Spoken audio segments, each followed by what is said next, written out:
भारत देश में उगाई जाने वाली धान एक प्रमुख फसल है और कश्मीर से लेकर कन्याकुमारी तक किसान इसकी खेती करते हैं।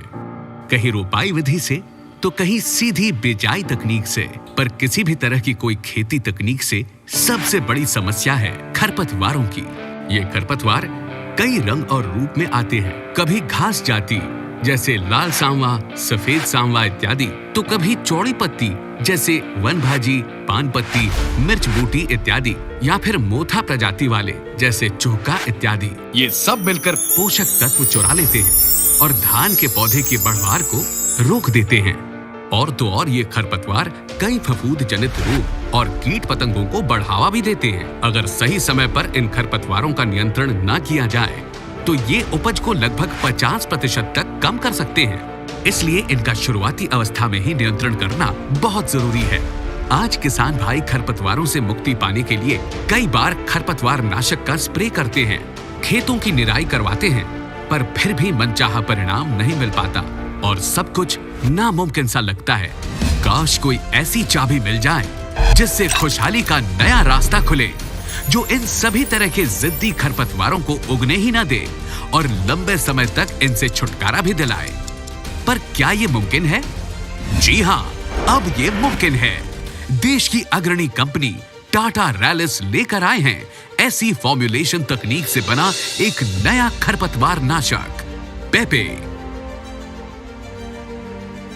अब नामुमकिन कुछ भी नहीं। पेपे एक नए जमाने का अत्याधुनिक खरपतवार नाशक है जो पहले दिन से ही धान में उगने वाले खरपतवारों पर प्रभावी नियंत्रण देता है।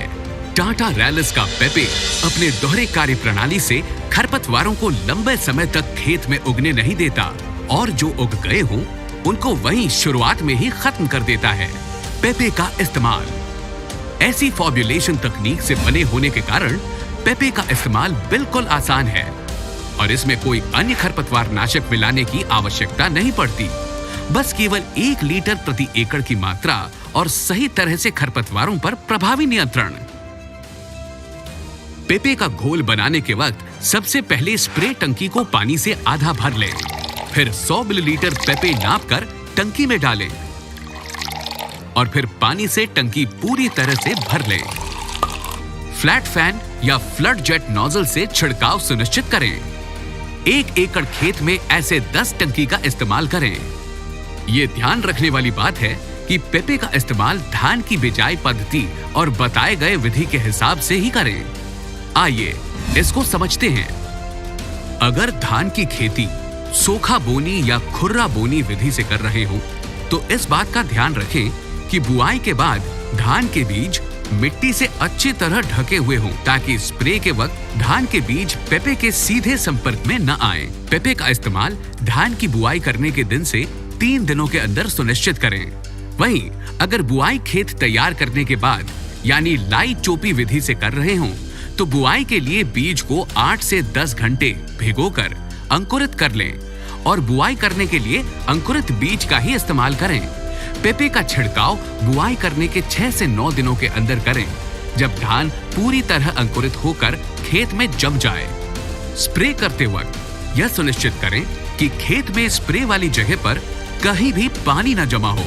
स्प्रे करने के 2 से 3 दिनों के बाद खेत की नमी बनाए रखने के लिए जरूरत के हिसाब से सिंचाई अवश्य करें।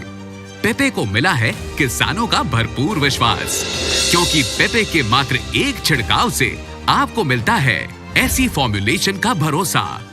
पहले दिन से ही सभी तरह के खरपतवारों पर लंबा नियंत्रण, कई तरह के खरपतवार नाशक मिलाकर बार बार छिड़काव करने के झंझट से मुक्ति, चूहा जैसे मुश्किल खरपतवारों से छुटकारा और साथ में बेहतर उपज का भरोसा।